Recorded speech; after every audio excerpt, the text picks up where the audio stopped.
લાખણીમાં કમોસમી વરસાદથી ખેડૂતોને વ્યાપક નુકસાન।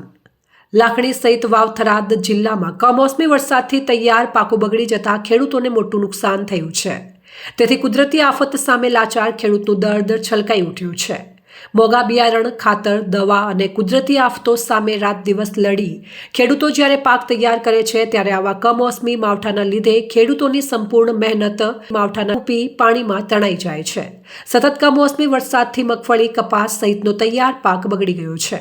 તેથી ફરી સિઝન બગડતા ખેડૂતોનું દર્દ છલકાઈ ઉઠ્યું છે। ખેડૂતોએ સરકાર જોડે યોગ્ય સહાય કરી યોગ્ય વળતર મળે તેવી માંગ કરી છે। પ્રભારી હેમાભાઈ કરશનભાઈ ખેરોલા, સરપંચશ્રી ખેરોલા, મારા ગામમાં 75 થી 80% મગફળીનું વાવેતર છે અને 75 થી 80% મગફળી બધી ખોદેલી જ હતી અને બધી મગફળી નાશ થઈ ગઈ છે અને આટલો મોંઘો બિયારણ કે કટ્ટા પાછળ લગભગ 6 થી 7 હજાર ખર્ચો થાય છે, એ ખર્ચાને વળે એમ નથી। અને મારી વિનંતી છે સરકારશ્રી જે સર્વે કરાવે અને દરેક મીડિયા મારફતે સરકારશ્રીને રજૂઆત કરાવે, બધા ગામ રજૂઆત કરે, સરપંચશ્રીઓ બધા રજૂઆત કરે અને આ લાખણી તાલુકાના તમામ ગામોમાં નુકસાન છે।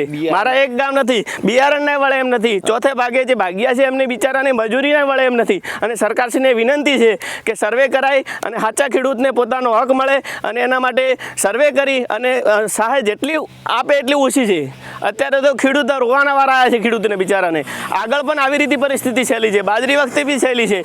સતત ખેડૂતોને 12 મહિનાથી નુકસાન જ ભોગવાનો વારો આવ્યો છે અને સરકારશ્રી ટેકામાં રહે અને સરકારશ્રીને ભલામણ છે કે દરેક જગ્યાએ ગામ સેવકો દ્વારા સર્વે કરાય અને જે નુકસાન થયું છે એની ભરપાઈ કરી આપે। સરપંચને બોરી મજૂરી કરતા હતા સાહેબ, અમારે લગભગ ગણો કે 10 કટ્ટાનું વાવેતર હતું। અમને એવી આશા હતી કે અમને એમાંથી 50-60 હજાર રૂપિયા મળશે। અમે 6-7 જણા મજૂરી કરવાવાળા હતા, 4 મહિના મજૂરી કરી પણ અમને 10% મળે, એમથી 10,000 રૂપિયા અમને હાલવામાં મળે એમ નથી, એટલો અમારે બગાડ થઈ શકે। એટલે સરકારને એવી વિનંતી અમે કરતા કે અમારા માટે કોઈક થોડું સારું મજૂર માટે સારું વિચારે। કેટલા પરિવાર છે આપનો? આ પરિવાર અમે 6 જણા કામ કરવા વાળા છે। 4 મહિનાથી 6 જણા? 4 મહિનાથી 6 જણા આ ખેતરમાં કામ કરતા હતા। 10 કટ્ટામાં મગફળીમાં મને એવો વિશ્વાસ હતો કે મને કશું વધારે નહીં પણ 50-60 હજાર રૂપિયા આ મગફળીમાંથી મળશે, પણ ત્યાં છતાં વરસાદ વરવાથી આખો હળી ગયું છે। હાલમાંથી 100%માંથી 10% મળે એમ નથી, એટલો બગાડ અમારે આ આટલામાં થશે।